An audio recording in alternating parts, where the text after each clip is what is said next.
चंद्रपूर महानगरपालिकेच्या निवडणुकीत लाडक्या बहिणींची म्हणजेच महिला मतदारांची भूमिका निर्णायक ठरणार आहे।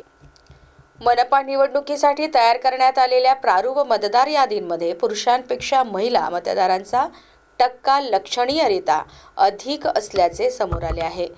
या प्रारूप मतदार यादीनुसार महिला मतदारांची संख्या 1,50,354 आहे, तर पुरुष मतदारांची संख्या 1,49,609 आहे। म्हणजेच पुरुषांच्या तुलनेत 7,045 महिला मतदार जास्त।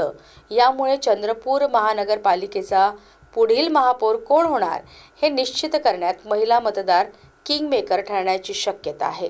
त्यामुळे उमेदवारांनी अधिकाधिक महिला मतदारांना आकर्षित करण्यासाठी विशेष रणनीती आखण्यावर भर दिला असल्याचे दिसून आले। परंतु लाडक्या बहिणींचा कोणत्या उमेदवारांना आशीर्वाद प्राप्त होतो हे मतदानानंतर स्पष्ट होणार आहे।